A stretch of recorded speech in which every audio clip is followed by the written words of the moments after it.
listen to the silence of space. Tonight, we will fall asleep to stories about the space station and those who work there. Just close your eyes and let the voices from NASA take you to the stars. Houston, we have a podcast. Welcome to the official podcast of the NASA Johnson Space Center, episode 23, Test Pilot to Astronaut. I'm Gary Jordan, and I'll be your host today. So if you're new to the show, this is where we bring in NASA experts, NASA scientists, engineers, astronauts, all to tell you the coolest parts about NASA. So today, we're talking with Scott Tingle. He's a U.S. astronaut, and he's about to launch to the International Space Station in a few days on December 17th, 2017, for the very first time. We talked about his education going for mechanical engineering, his time in the Navy as a test pilot, his astronaut training, and his expectations for his first flight. So, with no further delay, let's go light speed and jump right ahead to our talk with Captain Scott Tingle. Enjoy.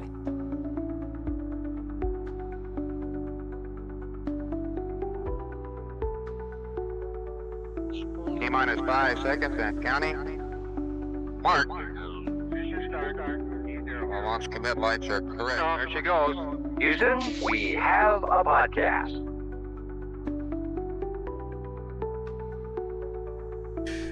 All right, well, Maker, thank you so much for coming on the show today. I know this is coming so close to your launch date already. Do you have, what are your plans, from now on? Are you going to be traveling a lot? Do you have some training coming up? Well, this is my last trip back to Johnson Space Center. Oh, wow. I'm here for 5 weeks, which sounds like it's a nice long time, relaxing.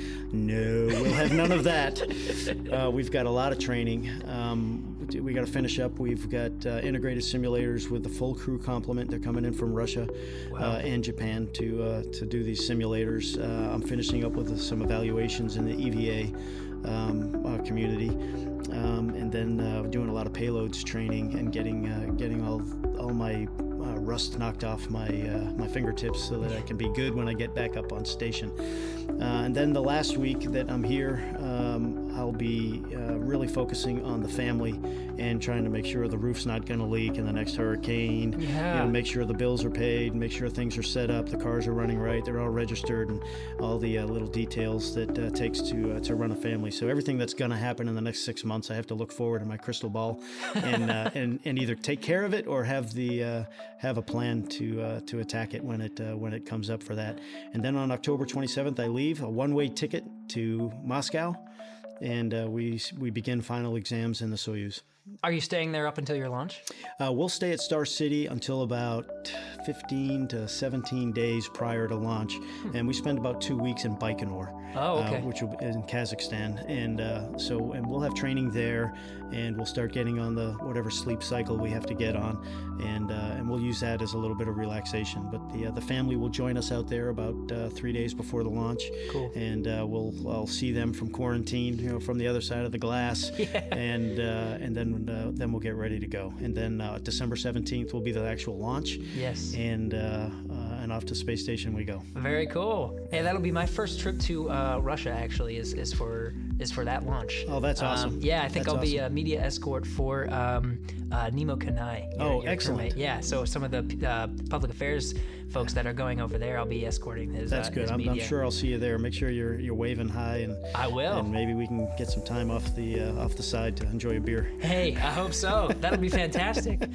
But a lot of your stuff in Russia though are you going to be doing some Soyuz training over there? Absolutely. Oh yeah. Yeah. We'll go through and we'll do some refresher type training on the Russian segment. We'll do some refresher training and final exams for emergencies and daily ops on the Russian segment. Mm-hmm. And then the big push, we'll have several simulators for Kanai, myself, and our commander Shklapirov in the Soyuz, and those by far will take the most time for us to prepare for, and they'll be the hardest simulators to get through, the Soyuz. Yeah. Yeah. Well, we did a podcast a while ago, actually, now with Randy Bresnik talking about that stuff and his final training, and especially with Joe Akaba too, because he had the accelerated program where he had to jam it all in within 6 months before his trip up. So yeah, they all talk about the difficulties of that. Yeah. And Russian language too. How's Russian language training for you? Well, Russian language training has been a challenge. They always say it's the first 10 years that are the hardest. So I've only had 7 or 8 years of it, so I'm not quite over the hump yet. That's still quite a bit. Yeah. It is, and I can survive, but when things get really busy and they start talking really fast, I got to get them to slow down. I can't. It's very hard to keep up. I can pick up some keywords and I can kind of sense that something's not right and we got to be doing something, but the details, the devil's in the details in this business. So you got to. It really exercises my patience and my trust, which I have 100% trust in my crew and my Russian compadres over there. That includes all the ground crew, all the engineers, all the management, all of my other cosmonaut colleagues. I really do trust them, and they trust me. So it kind of fills in some of the gaps that we see in the language. Hey, trust is key. Absolutely. I myself minored in Spanish, and that's supposed to be one of the easier ones to go from English to Spanish. And honestly, if I don't practice, which I don't, I lost almost all of it. So it just takes constant practice, and especially with Russian. Absolutely. Russian is one of those harder ones to go from English to Russian, especially because it uses a whole new alphabet. So I'm sure they expose it to you quite a bit too. How often do you get refresher training? Well, when I was here, I was getting 4 hours a week. This is after I was assigned, and there in Star City with a native Russian teacher. I was getting 4 hours a week as well. Wow. But now that we're in the final throes and getting ready for launch, we're really focusing on the simulators. It's kind of funny because I can be at a party and I can kind of have a small conversation with my Russian colleagues, and we'll laugh and we can tell jokes, and sometimes I need some help. It's like, wait a minute, I didn't quite get that one. But once we get into the simulator, assuming everything's kind of going as planned, the language just happens, right? Because we train so much to it. We know the keywords. We've been through the checklist 100 times. We kind of know what each other's thinking, and we can operate off of keywords together. And so it becomes a subset of the vocabulary. But when things start going off nominal, which they do all the time in the simulator, we really have to slow down and make sure we're communicating. Yeah. And I'm sure because you do so many runs in the Soyuz, it's almost like, could you do Soyuz operations in the English language, or have you done it so much in the Russian language that that's just what you're used to now? Well, to me, it's about, I'd probably say it probably would have to be in Russian because everything's in Russian. The buttons are in Russian, the menus are in Russian, the switches are in Russian, everything's in Russian. But I have not transitioned to thinking like a Russian yet. I'm working very hard on it, and I'm getting closer and closer. But I still, when they say, включен, кнопку, I think turn on the switch, and then I turn on the switch. Yes. Whereas you have to translate to English. Whereas ideally I would just hear it and go boom. And I'm almost there, and I'm maybe on this next trip I'll take a big huge stride forward. Have you dreamed in Russian yet? They always say that. I don't remember any dreams in Russian. Okay. My brain just not wired for. I think I had one dream in Spanish when I was taking the class. I had to take an interpretation class for one semester, and that was, someone reads to you in English, and you have to translate either simultaneous or consecutive to Spanish, vice versa too, from Spanish to English. And when I was taking that class, I was just exposed to it so much that I started dreaming in Spanish, and I really wish I stuck with it because that was. I've honestly lost a lot of it so far, just not taking it. Yeah, and I always think, sometimes it's definitely been some of the most challenging and frustrating parts of the training. So on the bad days, I'm like, God, I don't know how to do this anymore. This language is just killing me. But on the medium to okay days, I come back thinking, I've put a lot of time into this, and I'm making progress. As slow as it is, I'm making progress. I need to keep going with it, even if I never fly in space with the cosmonauts again, because it's another language. There's tons of things going on all the time between the United States and Russia, and having this skill is one of the benefits of being in this community. And the people over in Russia are like a second family to me. Yeah. So especially because you spend so much time. I want to maintain communications. Right. I want to continue that process. Absolutely. Yeah, it is an international space station, right? We got to work all together, and you're right. It is a family. We're all going towards the same goal. So, absolutely. So that's pretty cool. Well, Maker, besides all your training, I really wanted to just kind of go through your story. And if you don't mind, we could start with growing up in Massachusetts. That's kind of your home, right? Did you move a lot, or just kind of stick around Massachusetts? I was pretty much Massachusetts. I was born in Attleboro, Massachusetts. Okay. I spent some time in Bangor, Maine. and then we moved down to Randolph, Massachusetts when I was, I think, in 4th grade. Okay. And so from 4th grade to the time I left to go to Purdue University, I was in Massachusetts. Oh, okay. Yeah, because you went to next was Votech School High School, right? Was right before you went to college. So I did, yep. What got you there? Well, I had a choice. I was in a community that was participating in the local vocational regional high school, Blue Hills Regional, or I could go to the town of Randolph High School for that. And the high school was at the time was a good high school, and it had a lot of your standard academic things, and people that went to college went to there, and all this stuff. But the vocational school, drugs were starting to get on the rise, and and things like that. But so the vocational school at that point was kind of had me interested right from the get-go. I was really good with my hands. I liked motorcycles and cars and things that fly and all this other stuff, and they had a really good design program for machine drafting, and so I went there and I got to experience. They had a great program. You go up to you start at the high school, and you start in a shop, and I was in metal fabrication, and then I went to machine working class shop, and then towards the end of the year I went up to my choice, which was machine drafting. And so by the time I got done with my sophomore year, I had experienced so many hands-on types of things that would only help me as an engineer or as an operator of some machine, like an airplane, a small fast airplane with weapons. With weapons. There you go. Which is eventually what you got into. But I talked with Joe Acaba before he launched, and he had a similar thing. And he didn't go to a Votech school, but he did have a welding class, and he had a teacher that really inspired him to pursue more of a science, technology, a STEM career. And maybe it was because it was hands-on, maybe it was because of trust. Were the educators kind of influential to you, your teachers that They were influential from the standpoint of if you want to do it, then do it. Go try it. Don't worry about failing. Just do it, and we'll work it from there. They were very inspirational from that standpoint. At that time frame, we did not have a lot of folks coming from this high school going to college, and I didn't think about that when I decided to go there. I just went there because I thought they had a really good program. And it turns out to be one of the best decisions I've ever made. By the time I was in 11th grade, I was already working part-time as a machine draftsman, and then on my senior year, because I had excelled on a lot of the program requirements, instead of going to school on my shop weeks, I would go to work. And so that I saved up enough money to get me through my first year of college, and so I never would have gone to college had I not had that opportunity. How about that? Yeah. Well, what was it someone or some event that inspired you that says, you know what, I want to take that next step and go to college? Well, I decided very early that I really wanted to be an astronaut. I mean, very young, before junior high school, before I was in school,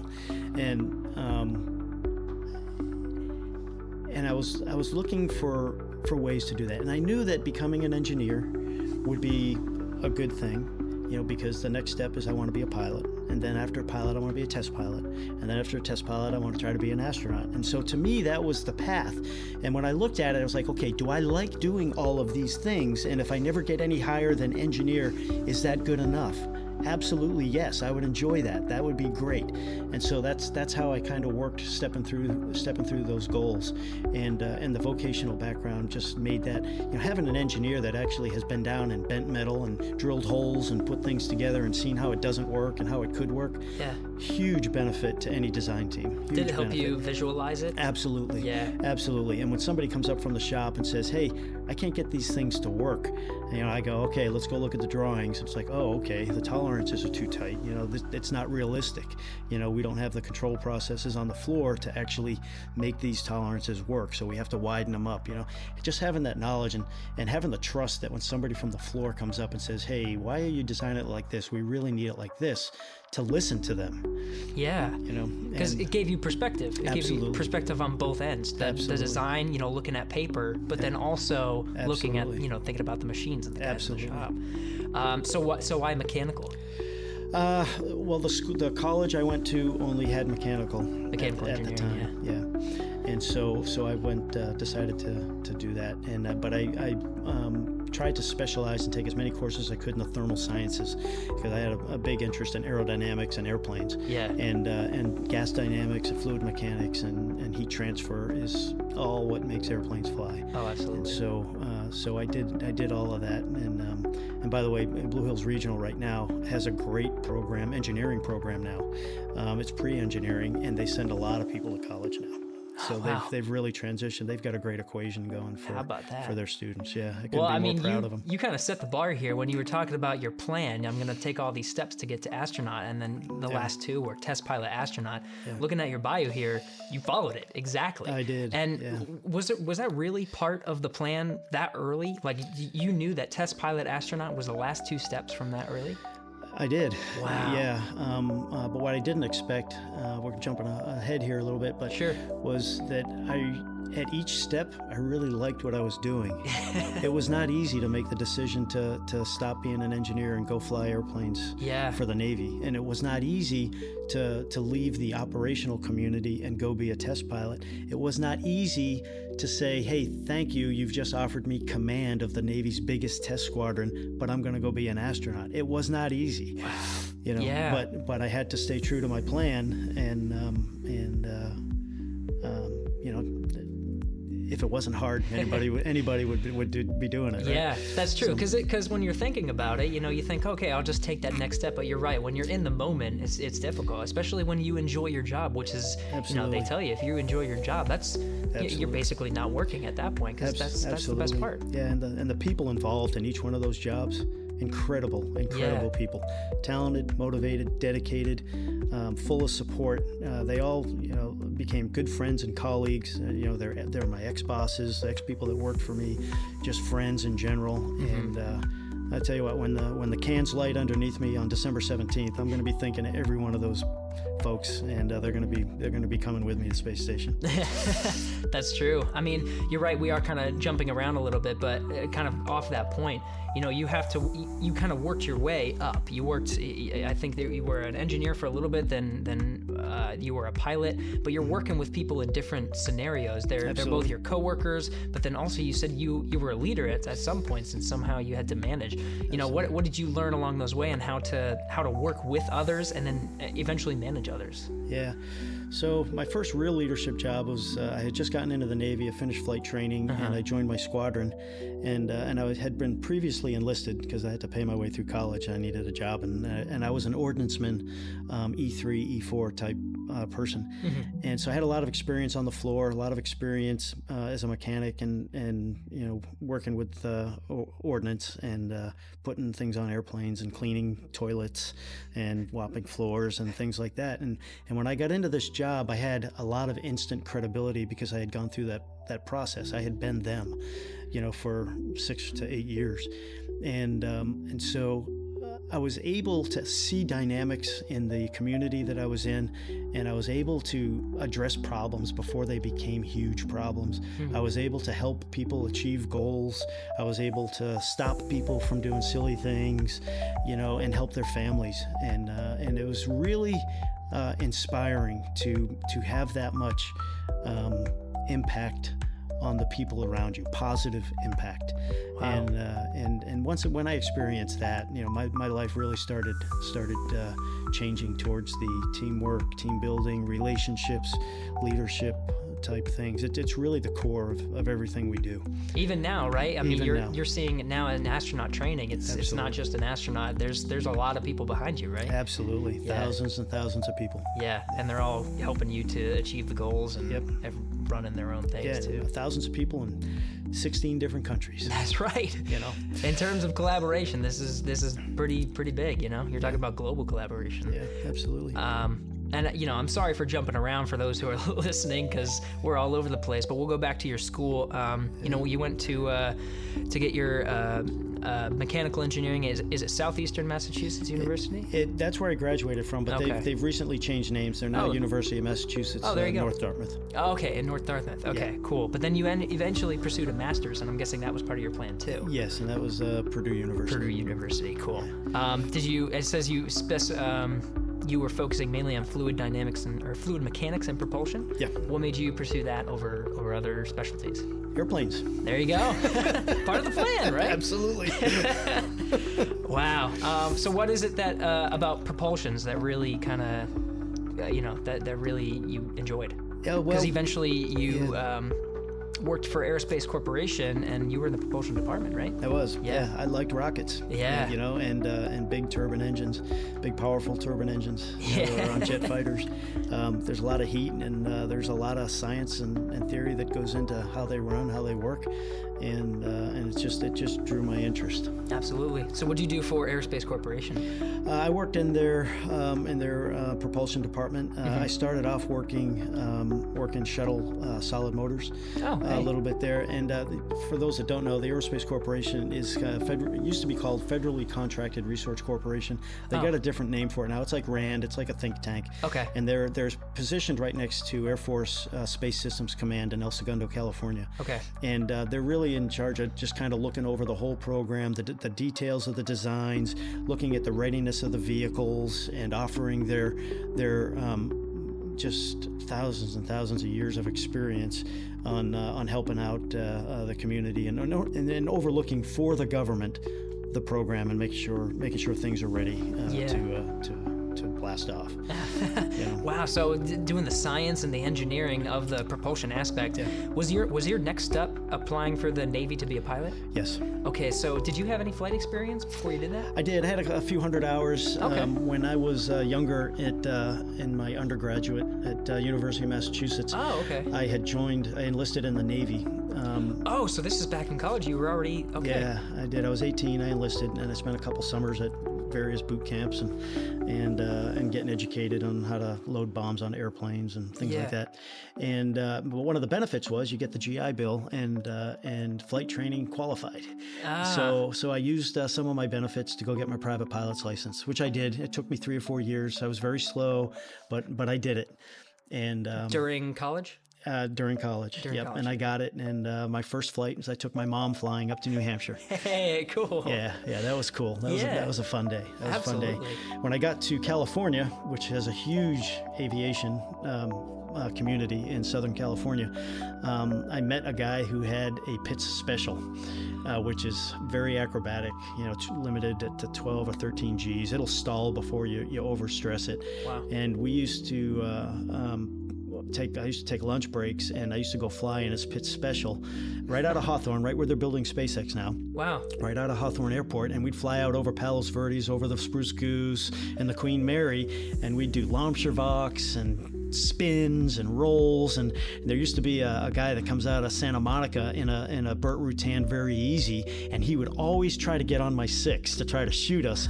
And so we would just dogfight for a little bit, and I'd always end up shooting him because he's got the canards, and I was fairly smart. I knew that he couldn't pull forever. He was gonna be limited, and so I'd just bleed him down, and then we'd go in for the kill. Wow. And then we'd come back and we'd land, and I'd go back to work as an engineer. So on your lunch breaks, you were learning how to dogfight. How about that? That was fun. I'm guessing you had lunch after you did all those crazy maneuvers, right? Not before. It depends, but there was, and for those that think that like, wow, he can just take all these G-forces and it's no big deal. I had days where I was not feeling so good, right? But I still went. Okay, I never backed off. I just want you to know that. But afterwards, there was a hamburger joint just right on the way. It was like really kind of in a bad part of LA, right? Kind of on East LA from between Hawthorne and where I worked. And And I always used to stop and get a hamburger. It was just the greasiest thing you've ever seen, but it just made me feel so much better after doing all the whifferdills. Wow, how about that? How long were you in the air before you actually landed and then eventually got the burger? It's usually about an hour and a half or so. Wow, all right. That's a decent amount of experience too, so there's... It was fun. I was very comfortable flying upside down by the time I got into the Navy. So that probably helped you get into the Navy, right? I didn't list that as a qualification, because sometimes they look at that. You can learn bad habits that the military doesn't want you to have. Oh, yeah. And some of their worst students are folks that already know how to fly something. And I was warned about that, and so I just kept it to myself for a little while. Okay. I had a couple of good instructors that they're like, okay, you obviously know how to fly. What's going on, And I told them, I was open about it, but I said, it's really important that you know that I'm here to learn what you want me to learn. Yeah. And there's 100 ways to peel the onion, and I want to know how you want me to peel the onion. And so... Well, I think that's the difference, that, you actually went in with that mentality, not the, I know everything mentality. You went in to learn. Absolutely. Yeah. So, you went in as a naval officer in 91, right? And then how long until you were actually, a Navy pilot? 92. Oh, how about that? Wow. Yeah. That's pretty quick. It went fast. And the program I went into, there were no gaps. A lot of folks, if you go ROTC or Academy, they'll give you orders to some other place for a year or two to kill some time. But I went right through. How about that? Yeah, it was fast. So what were some of the first things you were flying? Well, I started off in the T-34C. It was the Mentor, I believe that's what they called it, and it was a single turboprop. It was one of the fastest thing I'd ever flown at the time, but it was compared to the fighters, it was very slow. But it was a nice little trainer, and we landed 6 months, and we kind of went through the equivalent of a private pilot's license. Okay. For VFR type flying only. Then we moved into the T2 Buckeye, which I hated flying. It was so huge. My body did not fit in it. I couldn't reach anything. Wow. And I couldn't see over the canopy. It was just, and I had to bring this thing to the boat, I was like, oh my God. Oh. It was really hard. But we used that one to actually go through and do some instrument training and some acrobatic training and formation flying. And then we did our first stint, day only carrier landings out on the USS America. Wow. It's decommissioned now, but I got my first straps on the America, and then I graduated from that's intermediate and went into advanced jets, which was the A4. Okay. And now the A4, faster, right? Folks talk about the A4, and they're like, I could never fit in that cockpit. It was too small, and it was just too tight. I couldn't move my arms. It was beautiful. One of my favorite airplanes. Awesome. It's all mechanical, like no electronics or anything. You just start up the engine, and it either works or it doesn't. And the flight controls are all rod and tube and cables, and so you're just pushing stuff around, and you're like, yep, that's working. And it had mechanical leading edge slats, so when you got slow, these things would pop down, and when you went fast, they would pop up. All automatic. Oh, wow. Well, it's just based off of dynamics, aerodynamics. When they just slide up and down on these rails. Wow. And the cockpit was so tight, it fits you like a glove. And you could feel every little thing that jet wanted you to do. And, compared to jets today, the A4 is, slow and bulky and whatever. But, the roll rate was, must have been about 320 degrees a second, maybe 300. It was really fast. In fact, the Angels used to fly the A4 a long time ago because it had such a great roll rate. But, but it's definitely one of the top two airplanes that I've ever flown. I love if I could buy an A4, I would buy an A4. Well, how many? So you said it fit you like a glove, and you're talking. How many G's did that get up to? I think it was limited to probably 4 or 5. It wasn't. There were old airplanes, and a lot of the limitations we have are for fatigue life, not what it can really take. So, we didn't really fight those airplanes to max performance like that. Okay. They were there for training, and they worked out good. But we did a lot of form flying. We did a lot of night flying, and we brought that airplane to the ship as well, day only. But it didn't have lights or anything, or was it just difficult to fly at night? Landing at the ship at night is the scariest thing you'll ever do, and so we offload that training to your final airplane with all the bells and whistles. The F-18 is the one I got. Oh, okay. And so going at night in an A4 is could it be done? Yeah, they used to do it all the time, but it's high risk. Yeah, definitely. How about those first couple times landing on the aircraft carrier? I'm sure that's a stressful time. Yeah, it's very stressful, and you're by yourself. Yeah. You want okay. to talk about somebody giving you the keys and say, "Here, don't hurt yourself." That's it. Wow. The T2 was kind of okay, and I did okay. I was never the top gun of landing at the ship. When I got to the A4, my first landing was really hard, and to the point where we thought we broke the airplane, but and it was a bad grade. And since we only did, I think, 6 total landings to pass, I had to really do good on the last 5. Oh wow! Which I did. Okay. I did really good, and I got through on that, and slightly above average or whatever. Cool. And so that was fun. And then when we got into the F-18 for the final, the airplane that I was assigned to fly, a bunch of new systems and a whole new way to think about operating off the ship, and it was very exciting. We did our first night landings in the F-18. All right, and I'm sure that was a stressful time too. It was, Yeah. but night, in the daytime you can see everything, and the more you can see, the more scared you get. At nighttime it's like I can't, ignorance is bliss. I can't see the boat moving. I can't see anything. I'm just doing what I have to do, and I'm gonna land. Watching your instruments, probably. Yeah. Pretty much. We have a scan called meatball lineup angle of attack. We look at the meatball that's on the ship. We look at the center line, and we have an angle of attack gauge, and that's all we look at. All right. So, I mean, how long until you transitioned from, I'm sure this is all training, right? Until you were operational. Yeah, so I joined my first squadron in the end of 1994, and I deployed in the end of 1994. Okay. And I spent the holidays of 95 over in the Far East and Middle East. Okay, cool. Yeah. How long from there, what made you go to test pilot school? How'd you get there? Yeah, so I was in the first squadron for the first set of orders is about 3 years, and I applied at the 2-year mark, having achieved the required minimum hours. It's like, I can't remember what, I think it was like 1,000 hours or something, but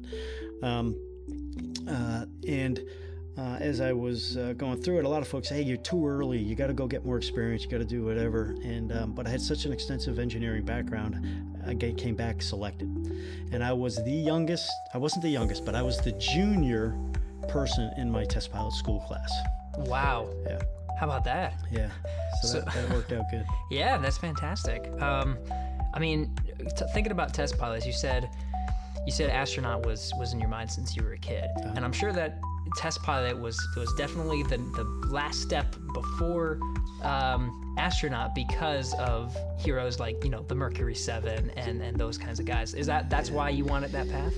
Well, I wanted, that was the thinking. I always had that goal as the icing on the cake. But being a test pilot, if that was as far as I got, I'm a happy man. It's a great way to make a living. You get to work with some great people. You get to do some crazy things in airplanes, and you get to make things better for the folks that really need them on the front line. Yeah. And so to me, it was just win-win. At that point, I was kind of like, well, yeah, I'd like to be an astronaut, but if it doesn't work out, this is not a bad job. Well, so for those who don't know, just what is like the overall, what is a test pilot, if you had to describe it? Yeah, so you're connecting engineering to users. Okay, so when Google goes out and creates this new subroutine or this new platform or something, they don't just sit there in their box and design it and then sell it.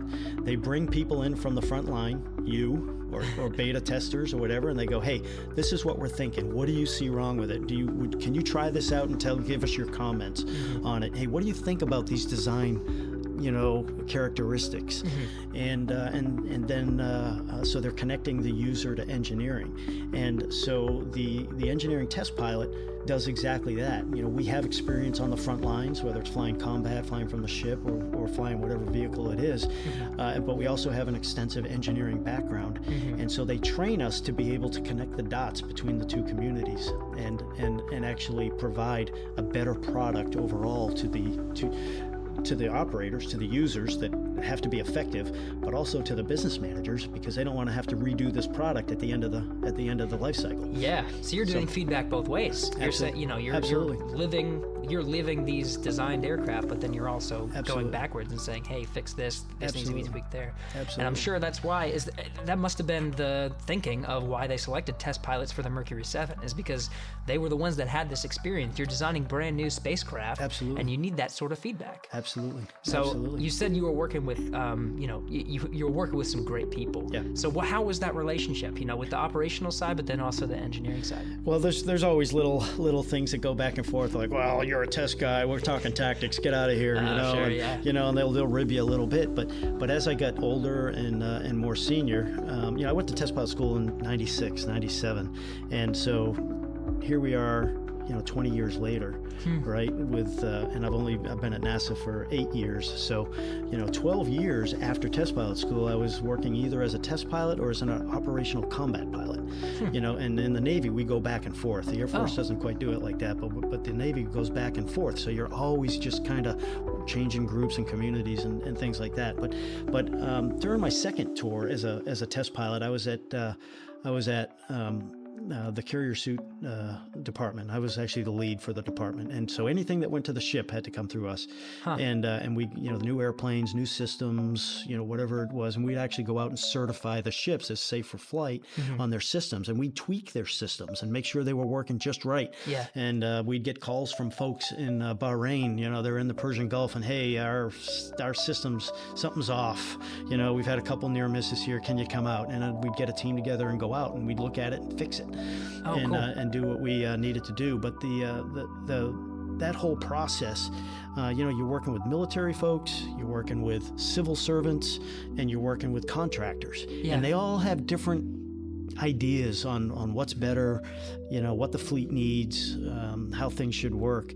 And when you get them all together, and if you're patient, man, the team can pick up a character and a personality of its own, and the product that comes out is just absolutely amazing. Those folks, they are just great Americans. They're great people. They love their job, and they want to do nothing more than just support the troops 110%. Wow. And so seeing all that come to work and being in the middle of it as a test pilot, somebody that's connecting all of those folks together, really, really rewarding. Absolutely. So how has that translated to working with folks here at NASA? I'm guessing it's a similar relationship, right? It's absolutely the same. Yeah. And whether you're working commercial vehicles, or you're working Orion, or whether you're working International Space Station and current operations, you've got people all over the world, 16 to 18 different countries at any given time, and you've got new systems, new experiments, new things coming up, and having that skill of being able to pull a team together and really kind of figure out what's the right answer here, and watching it work is just inspiring. Yeah. I look at some of these teams and then the support that they're doing. They're in here on the weekends. They're, something's going wrong on the station. They ramp up and they put down whatever they're working on, and they go work this project, 24/7 for 6 or 7 days straight. Living on coffee and energy drinks. And I tell you what, I come out of some of these meetings and some of these experiences, and I'm just so inspired by these folks. It's just incredible. Absolutely. I mean, you being an astronaut, I'm sure you've worked with some veteran astronauts before who have been to space and know so how, I'm guessing, how have they communicated in a very test pilot sort of fashion to others? How does that relationship work with, you've lived in space, how this works. Yeah. How does that work? Yeah, so it's that can be a little bit tricky because even though folks may have formal training, we've got a lot of folks that don't have formal training, and that's consistent with civilian commercial operations. Not everybody goes through an engineering curriculum or a test pilot curriculum or a flight engineer curriculum. Right. But it's really important to include all those people because there's different perspectives. Yes. And the users are a very diverse group. Mm-hmm. And that's really good. The bad part is that everybody's got a different idea sometimes, and getting those ideas together and figuring out what the right path forward can be challenging. to do that. And the astronaut office tries very hard to make this happen, so that the program doesn't get a bunch of different perspectives and different directions. They kind of know, and and the folks in the community, whether you're in the program or on the operator side or on the flight director side or on the flight controller side, they all understand the dynamic, and so they're all very good. It's like if they need a no kidding, this is the answer, they will come back and go, we want a formal memo stating the answer. And and then the meetings start and we figure out what we want to do. Absolutely. For that, but it's a complicated process. But again, if it was easy, we'd be flying in space, hundreds of years ago. Right? Yeah, it's true. So, yeah, no, space flight doesn't really have a reputation of being the easy thing, easy job to go into. So, and especially with that much going on and that many people involved, obviously these are challenges. But your background as a test pilot, like you said before, when you were a test pilot, working with operators and engineers, contractors, everyone getting together and becoming that team, right? That translates pretty directly. Yeah. So what were the steps for you to go from test pilot to astronaut? Where was that? What came up where you're like, now's the time to apply? Well, it's funny you should ask. I think I applied, somewhere between 4 or 5 times. Oh, how about that? Yeah, and my first job out of test pilot school, and I love test pilot school. It was an applied engineering course that you got to fly airplanes, and I flew 22 airplanes while I was just in test pilot school. Wow. And which was the highest that they had seen in a long time. I was just I was jumping into different airplanes any chance I could. Just say yes to everything. Let's right? go, absolutely. Yeah. And I put in my first application as when I was working as an operational test pilot at China Lake. And so we were the first guys. We were the guys to IOC, which means initial operational configuration of the Super Hornet. This is the FA-18E and F. Okay. And so I spent 2 years out there putting that airplane through its operational paces so that the fleet could take it and go operate in the desert with it and go off of boats and things like that. Mm-hmm. But that wasn't considered developmental tests. That wasn't considered a huge test pilot job. Although that experience I had at VX9 at China Lake was the most valuable experience I have had that relates to what I'm doing on a day-to-day basis here at Johnson Space Center. Oh wow! Yeah, it's just a community cliche kind of thing. If they're going to hire somebody, they're going to hire somebody with developmental test experience, and I'm gonna hopefully we can take a look at that and maybe open that up a little bit as we move forward into the future here. Right. But so I had to go back and I did a leadership tour in the Navy, that lasted 5 years, 6 years, or so, and then I went to my second test tour. The whole time I was putting in applications every couple of years, every time they had it. And it went. Then on the last time I was the carrier suit department head at Pax River, really liking what I was doing. I was moving into the program to be an assistant program manager, and I had just screened for command. I was going to command VX-23, which is the Navy's biggest test squadron. Wow. And it was just absolutely a dream come true. And I was like looking at my application for the 2009 class. I was like, well, I gotta go to my grave knowing I tried as hard as I could. I updated a couple little things and then threw in the application. And lo and behold, I got a call, said, why don't you come on down and talk to us? It's like, okay, I'm kind of old. Go, come on down. So we came down, we had a good interview, came out for the second, had a good interview, and then I got the call to be an astronaut. But I had kind of given up a little bit. I didn't give up totally, but I was kind of seeing some writing on the wall that my path was going to be leadership in the United States Navy, and having a great career there. Okay. But then I got this call to come be an astronaut, and I couldn't resist. Like I said earlier, it was a hard decision. It wasn't easy, but I had to do it. Right. Wow. So was it, you said you were going back and forth putting applications in. Is that where you realized, okay, I need that developmental experience? Yeah. So. Yeah, and I had a couple of folks here that I had talked to on and off, and I was always the geek that would surf the new guys that got selected, and then I'd email or call them out of the blue and go, hey, how did you do it? And a lot of them were really good folks. that helps me out with some good. In fact, I was trying to decide whether I wanted to go in the Navy or go in the Air Force to be a pilot when I was working as an engineer.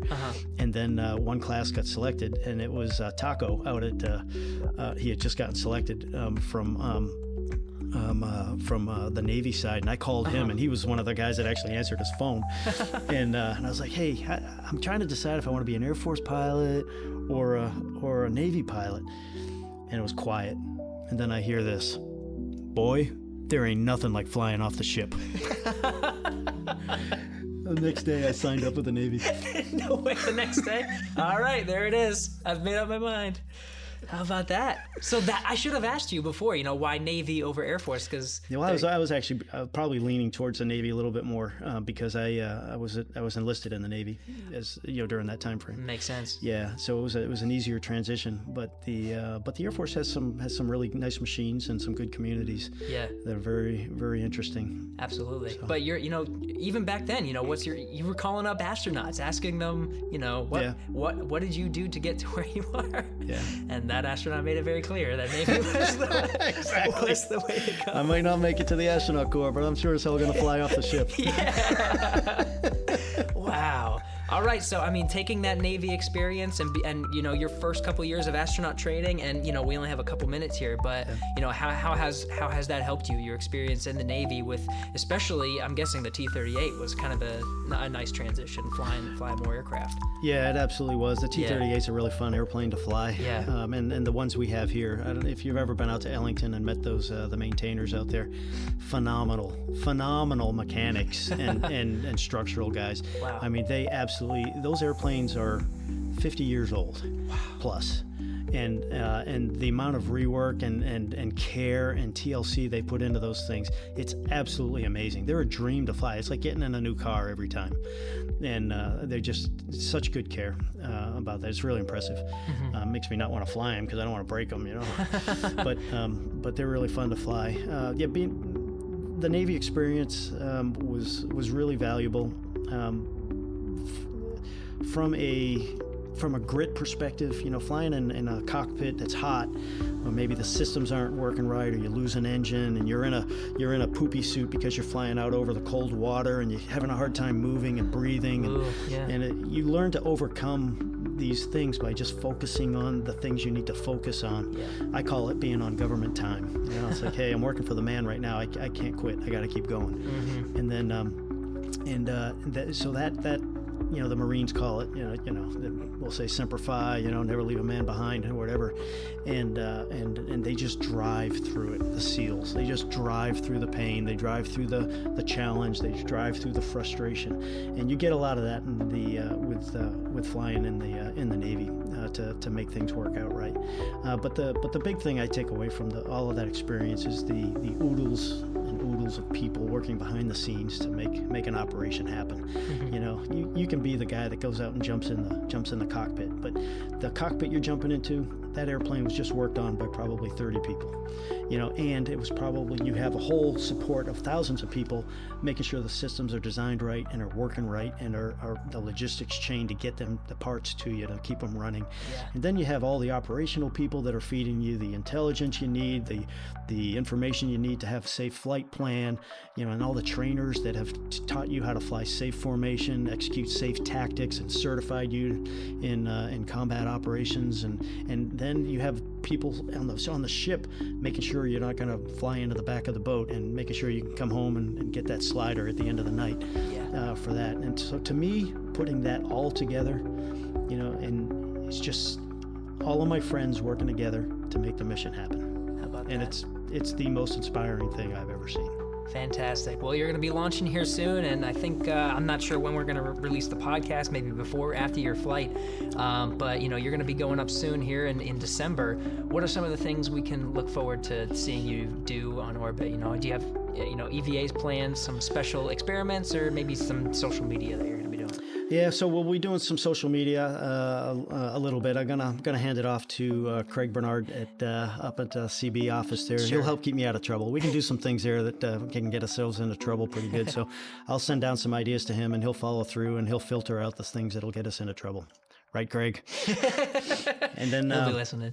Yeah, we'll definitely be doing some science up there. You'll be seeing the little experiments up there. We do have some EVAs coming up. I don't know if I'm going to be going outside or working as the IV inside, helping the other folks go outside. Okay. We are going to be capturing some vehicles, some Dragons of Cygnus, I think. We'll be doing some robotics there as well for that. And then we'll be doing a lot of educational outreach events as we call down to different schools, different locations, just to, say hey and say, hey, come work in the space community because it's cool. Yeah, go, study science, technology, engineering, math, become a test pilot, do whatever you got to do to do your dream. And absolutely. And then, maybe follow Scott Tingle's path and plan it out from an early age. Yeah, and talking about the test pilot thing, obviously that's very interesting to me. That's my career path. It's flying the heat is just absolutely wonderful, great experience. But the space community has all types. We have mathematicians, we have scientists, we have advertising specialists, we have marketing, we have PAOs, we have all types of folks involved in this community. So no matter what your love is, if you want to apply that towards space, there's room for you here in this community. I love it. That is the perfect place to end it. We'll do it right there. Well, okay. Maker, thank you so much for coming on the show.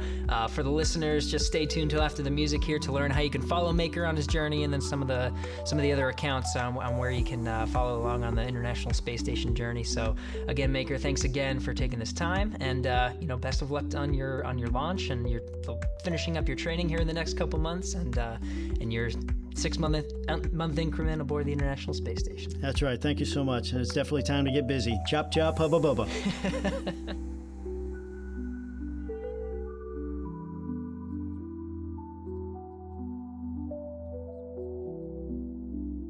Houston, go ahead. Stop of the space shuttle. Roger, 0G, and I feel The fine. shuttle has cleared the tower. Became a feat for all mankind. It's actually a huge honor to break a record like this. Not because they are easy, but because they are hard. Never Houston, welcome to space. Hey, thanks for sticking around. So today we talked with Scott Tingle. He goes by the call sign Maker. So if you go on Twitter, he is @astro_maker. And if you follow along on his journey, he said Craig Bernard's going to be doing the bulk of the work, but trust me, once he gets up there and he sees that the view of the Earth from 250 miles above the Earth, it's going to be hard to not take pictures of all the beautiful sights. And he'll be sharing that during his journey aboard the International Space Station for the next couple months. So again, that's @astro_maker. If you follow the International Space Station, go to nasa.gov/ISS, or if you go on social media, Facebook, Twitter, Instagram, we've talked about this a bunch of times before, but again, just go to the International Space Station, all the verified accounts, Twitter @space_station, Instagram @ISS, and you can follow along on the journey there. If you use the hashtag AskNASA on your favorite platform, you can submit an idea. Trust me, I do look at them, and I've already made changes to the show because of some of the suggestions you guys have been sending in. So again, thank you very much. Just make sure to mention Houston, we have a podcast. That's why it's easy for me to search, and I can find your query. Because Ask NASA, that's... Everybody asks NASA everything. There's a lot of questions that come about. So we try to answer as much as we can. But for Houston, we have a podcast. Just that'll help me out a lot. So this podcast was recorded on September 25th, 2017. Thanks to Alex Perryman, John Stoll, Pat Ryan, and John Streeter. And thanks again to Captain Scott Tingle for coming on the show. We'll be back next week.